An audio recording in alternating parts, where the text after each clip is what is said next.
बिहार से बहते हुए ही बंगाल तक पहुंचती है। बिहार ने बंगाल में भाजपा की विजय का रास्ता भी बना दिया है।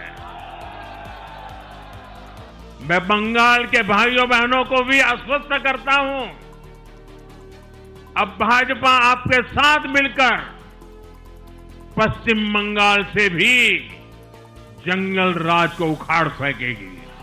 प्रधानमंत्री नरेंद्र मोदी बिहार निये अति उच्छ्वासे बांगला जय करबेन बोले जे धरनेर मंतब्य करछेन जेने रेखे दिन से गुड़े बाली। बीजेपी बांगला जय करबे এই কথাটা কি জানেন? কথাটা হচ্ছে পুজোরও শখ হয় চিত হয়ে শোয়ার আর গামছার ইচ্ছা হয় ধোপার বাড়ি যাওয়ার। বিহার আপনারা যেভাবে পেয়েছেন, যে রসায়নে পেয়েছেন, বাংলার সঙ্গে তার কোনো সম্পর্ক নেই।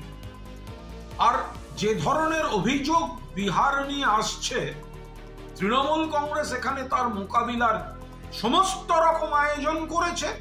পাশাপাশি মাননীয় মুখ্যমন্ত্রী মমতা বন্দ্যোপাধ্যায়ের নেতৃত্বে উন্নয়ন কাজ চলছে, মানুষ খুশি, সংহতি, সম্প্রীতি, ঐক্য, সেই সঙ্গে বাংলার প্রতি বিজেপির ঘৃণা, টাকা বন্ধ করে দেওয়া, 100 দিন আবাস, বাংলার পাওনা, বাংলা ভাষাকে অপমান, পরিযায়ী শ্রমিকদের জীবন দুর্বিষহ করে দেওয়া, বাংলা ভাষায় কথা বললে বাংলার মেয়েকে বাংলাদেশের জেলে পাঠিয়ে দেওয়া।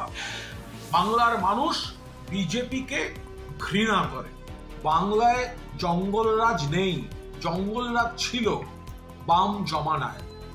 নরেন্দ্র মোদী রাজনৈতিক উদ্দেশ্য প্রণোদিত কথা বলছেন, কিন্তু তার সরকারি দপ্তরের রিপোর্টগুলো দেখিয়ে দেয় বাংলা নিরাপদতম।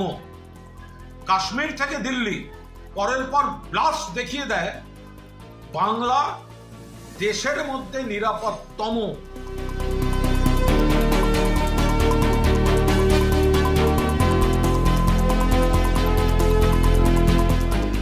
ফলো করুন সংবাদ প্রতিদিন ডিজিটাল।